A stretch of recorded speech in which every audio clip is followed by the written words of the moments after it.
Well, as you can see, there's been a few changes over the years. In fact, 30 odd years we've lived in this house. It was very exposed to the road, and it's quite a busy road, so we've gradually screened it off with trees and shrubs and hedging materials. But that's not the reason why I'm here today. I'm actually here today because this year is exceptional. I have never, ever seen a spring quite like this. So come with me and I'll show you what I mean.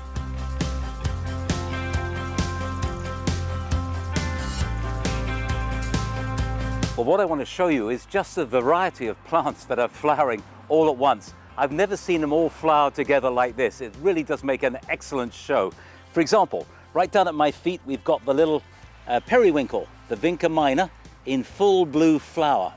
And if you look up here, we have a glorious double flowering quince in full flower.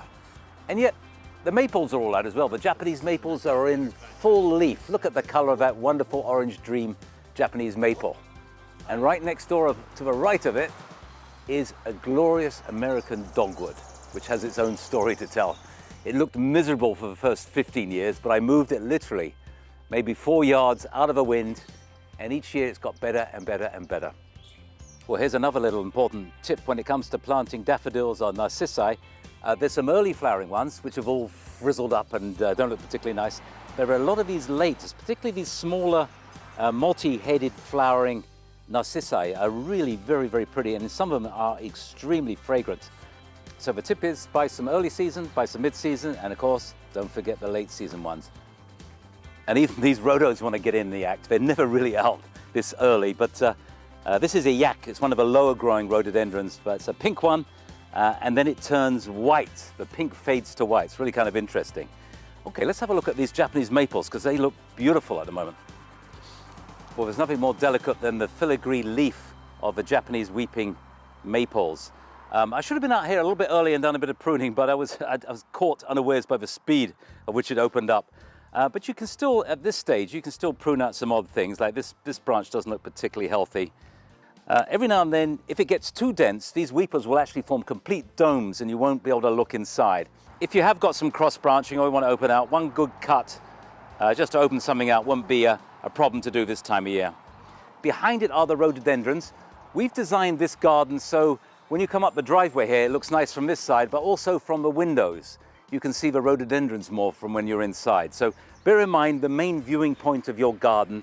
If it's two, then you want to have both sides. If it's just one, then you can stagger the height up so you show it all off. If it's two, then you've got to have nice things on the other side where you look out of.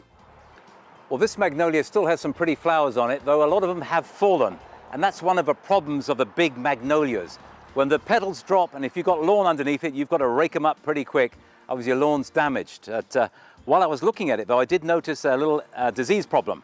They're insects that stay put. They are mobile at first, but then they find a nice resting place, and from the underneath, they feed into the plant and actually can do a lot of damage. Sometimes you'll see that black sooty mold forming from where the honeydew kind of weeps off them.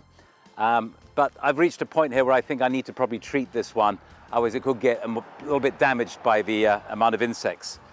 So how do you treat scale? Well, the best way, especially if you've got a big plant, is to use a systemic insecticide.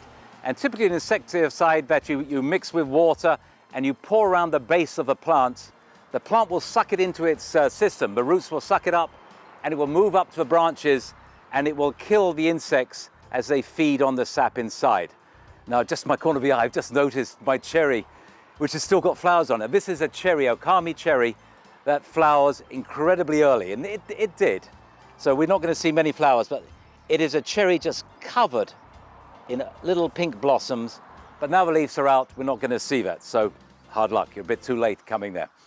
Well, this garden is actually not our front door, but our back door, which we tend to use a lot more. So park the car, and when we walk by this every single day, it's got a lovely collection of these hellebores in full flower now. Some of the new hellebores are just wonderful plants. They can have a variety of different colors, or like the chap over on my right, interesting leaves as well. Now in the foreground, we've got that forget-me-not-like flower. That's a Siberian bugloss, a Brunera. And something for collectors, just to the my left of it is a masterwort, an astrantia called Sunningdale variegated.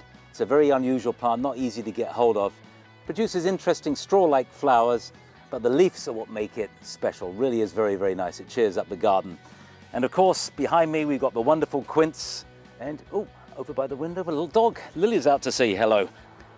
Well, look who I've collared, literally. Someone's been digging in the backyard. Look at those paws and her face.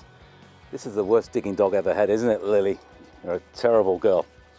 So, just about finished our segment. So just to remind you that if you've got any questions, come and visit us down at Greystone Gardens. We'd be happy to answer your gardening questions and maybe have some advice for dogs that dig too much. Eh? Shh, look at that. That's revolting. You're going back in. Oh, do I really want to put him back in the house? In you go. No, not on the settee. Don't go on the settee.